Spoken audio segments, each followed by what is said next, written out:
Tuan-tuan yang dirahmati Allah Subhanahu wa taala, seperti mana yang diketahui, kita berada di Bandar Jeddah, bandar kedua terbesar selepas Riyadh di Saudi Arabia. Penduduknya adalah sekitar 1.5 juta.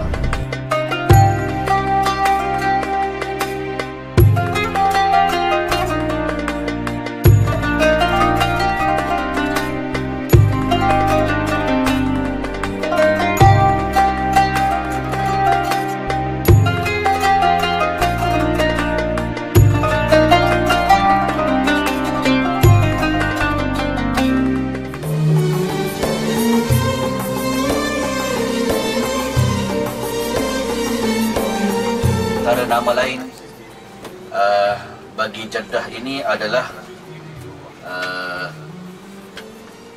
dinamakan juga disebabkan bersebelahan dengan Laut Merah, maka dinamakan sebagai pengantin Laut Merah.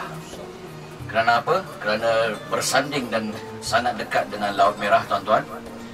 Dan ketika itu kita tahu Laut Merah antaranya adalah satu laut yang begitu besar, yang terjadi satu peristiwa membelah laut oleh Nabi Musa alaihissalam yang menyelamatkan diri daripada buruan Fir'aun dan tenteranya. Sementara kita menuju ke Madinatu Nabi SAW, yang kita tahu Nabi adalah afdalul khalq, sebaik-baik makhluk, yang kita nak menuju kepada ini dan kehangatannya mula terasa. Bagaimana kita nak menuju bandar tempat Nabi SAW berhijrah itu. Jadi tuan-tuan, insya-Allah kita akan inputkan dari semasa ke semasa, dan perjalanan menuju ke Nabi SAW ini eloklah kita serikan juga dengan memperbanyakkan selawat kepada Nabi SAW, yang Nabi menyatakan dalam hadisnya, man shalla alayya salatan sallallahu bihi biha asyara. Sesiapa yang berselawat kepadaku sekali, Allah akan berselawat kepada dia 10 kali. Tuan-tuan, kalaulah kita menang sebagai contoh tokoh Maulidur Rasul di peringkat daerah masing-masing, pegawai daerah memberikan hadiah dan mengumumkan nama kita di hadapan ramai, mesti kita akan senyum seminggu, tuan-tuan, senyum 3.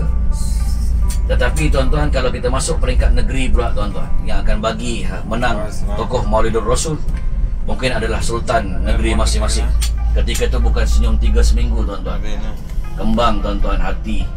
Kembang seluar, tuan-tuan, koyak-koyak, tuan-tuan. Tuan-tuan, itu baru, tuan-tuan, sultan negeri. Bagaimana pula agung di peringkat Malaysia apabila kita memandang tokoh Maulidur Rasul. Masuk pula TV 9, tuan-tuan.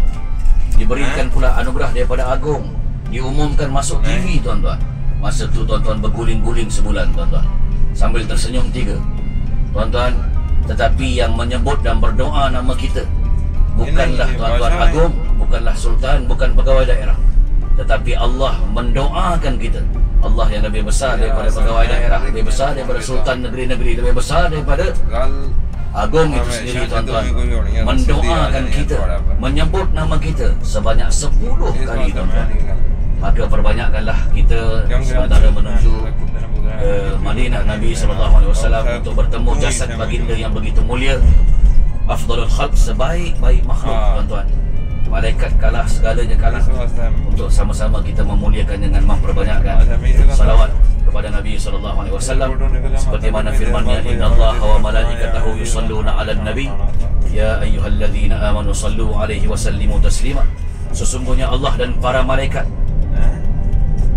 berdoa dan berselawat kepada Nabi SAW.